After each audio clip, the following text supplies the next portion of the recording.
வணக்கம். கதைகள் சொல்லும் கருத்துக்களுக்காக உங்கள் ராஜி. இன்னைக்கு என்ன கதை பார்க்க போறோம்னா, கொக்கும் நண்டும் அப்படிங்கிற கதை தான் பார்க்க போறோம். வாங்க கதைக்குள்ளார போகலாம். அது ஒரு சிறிய குளம். அந்த குளத்தின் அருகே கொக்கு ஒன்று வசித்து வந்தது. அந்த கொக்கு குளத்தில் உள்ள மீன்களை பிடித்து சாப்பிட்டு உயிர் வாழ்ந்து கொண்டிருந்தது. நாளாக நாளாக கொக்கிற்கு வயதாக ஆரம்பித்தது. அதனால் முன்பு போல மீன்களை அவ்வளவு சுலபமாக பிடித்து சாப்பிட முடியவில்லை. இதனால் சில சமயங்களில் அது பட்டினி கிடக்க நேர்ந்தது. இந்த பிரச்சனையை போக்க என்ன செய்யலாம் என கொக்கு யோசிக்க ஆரம்பித்தது. ஒரு திட்டமும் தீட்டியது. அந்த குளத்தில் மீன்கள் மட்டும் இல்லாது நண்டுகளும் தவளைகளும் வசித்து வந்தன. ஒரு நாள் காலை அந்த குளத்தின் அருகே கொக்கு கவலையுடன் நின்று கொண்டிருந்தது. இதை கவனித்த நண்டு அதன் அருகே வந்து, கொக்கு மாமா எதுக்காக கவலையோடு நின்றுகிட்டு இருக்கீங்க? உடம்பு எதுவும் சரியில்லையா அப்படின்னு கொக்கை வந்து நண்டு கேட்டது. அதுக்கு கொக்கு சொல்லிச்சு, உடம்பெல்லாம் நல்லா தான் இருக்கு, அந்த விஷயத்தை கேள்விப்பட்டதிலிருந்து மனசுதான் சரியில்லை அப்படின்னு கொக்கு ரொம்ப கவலையோட சொல்ற மாதிரி நடிச்சது. அப்படியா, என்ன விஷயத்தை கேள்விப்பட்டீங்க சொல்லுங்க அப்படின்னு இந்த நண்டுகள் கேட்க, கொக்கு சொல்லுது, இந்த குளம் இருக்குல்ல, இதை மண்ணை போட்டு மூட போறாங்களாம். மூடிட்டு இது மேல செடியெல்லாம் வைக்க போறாங்களாம். உனக்கும் எனக்கும் எந்த பிரச்சனையும் இல்லை, ஆனா இந்த குளத்துல இருக்க மீன்கள் தான் ரொம்ப பாவம், அது எங்க போவோம் அப்படின்னு சொல்லி ரொம்ப வருத்தப்படுற மாதிரி இந்த கொக்கு அந்த நண்டுகள் கிட்ட பேசிட்டு இருந்துச்சு. இந்த பேச்செல்லாம் குளத்தில இருந்து கேட்டுக்கிட்டே இருந்த மீன்கள் ரொம்ப வருத்தப்பட்டுச்சு. அந்த குளத்துல இருந்த மீன்கள் எல்லாம் உடனே கூட்டமா அந்த குளத்தோட கரைக்கு வந்து, கொக்கு அண்ணா நீங்க நண்டு கிட்ட சொன்னதை நாங்க கேட்டோம், எங்களை நீங்க தான் எப்படியாவது காப்பாத்தணும் அப்படின்னு அந்த மீன்கள் எல்லாம் கெஞ்சி கேட்டுச்சு. கொக்கு யோசிப்பது போல நடிச்சது. இங்க இருந்து ரொம்ப தொலைவுல ஒரு பெரிய குளம் இருக்கு. அந்த குளத்தை யார் நினைச்சாலும் மண்ணை போட்டு அவ்வளவு சுலபமா மூட முடியாது. நான் நினைச்சா உங்களை எல்லாம் அந்த குளத்துல கொண்டு போய் விட்டுடலாம். இது ஒண்ணுதான் நல்ல வழியா எனக்கு தோணுது அப்படின்னு சொல்லி அந்த கொக்கு சொல்லுச்சு.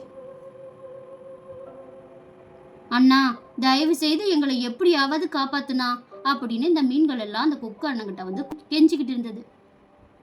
நீங்க அவசரப்படக்கூடாது. ஒரு தடவைக்கு 2 பேரை தான் என்னால கூட்டிட்டு போக முடியும். எனக்கு வயசாயிடுச்சு இல்லையா அப்படின்னு சொல்லி அந்த கொக்கு சொல்லுச்சு.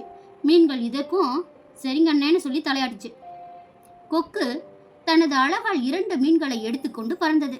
ஆனால் சொன்னபடி மீன்களை வேறொரு குளத்திற்கு கொண்டு செல்லவில்லை. ஒரு பாறை மீது அவைகளை வைத்து நன்கு சாப்பிட்டது. இப்படியே ஒவ்வொரு முறையும் கொக்கிற்கு பசிக்கும் போதெல்லாம் மீன்களை பிடித்து கொண்டு சென்று சாப்பிட்டது. இப்படியே எல்லா மீன்களையும் அந்த கொக்கு சாப்பிட்டு விட்டது. கடைசியாக நண்டு மட்டும் மிஞ்சியது. நண்டும் அந்த குளத்தை விட்டு புதிய குளத்திற்கு செல்ல ஆசைப்பட்டது. கொக்கு மாமா என்னையும் அந்த குளத்துக்கு நீங்க கூட்டிட்டு போறீங்களா அப்படின்னு சொல்லி கேட்டுச்சு. கொக்கிற்கு ரொம்ப நாளாக நண்டை சாப்பிட வேண்டும் என்ற ஆசை இருந்தது. கொக்கு நண்டை தூக்கி செல்ல சம்மதித்தது. கொக்கு தன்னை தூக்கி செல்கிறேன் என்று சொன்னது நண்டிற்கு மகிழ்ச்சியை தந்தது. அது கொக்கின் அழகில் அமர்ந்து கொக்கின் கழுத்தை பிடித்து கொள்ள கொக்கு பறக்க ஆரம்பித்தது. சிறிது நேரம் பறந்ததும் நண்டு கொக்கிடம் பேச ஆரம்பித்தது. கொக்கு மாமா, ரொம்ப நேரமா பறக்குறீங்களே, குளத்தையே காணோமே அப்படின்னு இந்த நண்டு கேட்டுச்சு.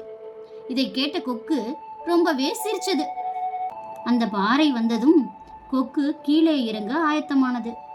நண்டு தம்பி, கீழே பாரு தம்பி அப்படின்னு இந்த கொக்கு அந்த நண்டை பார்த்து சொல்லுச்சு.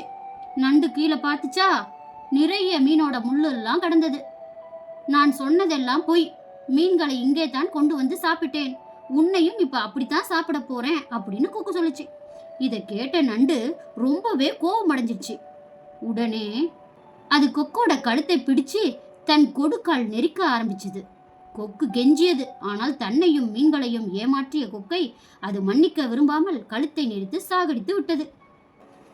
இந்த கதையோட நீதி என்னன்னா, யாரையும் ஏமாத்தக்கூடாது. ரொம்ப நாள் ஏமாத்துறவங்க நல்லா இருக்க முடியாதுங்கிறதா இந்த கதையோட நீதி.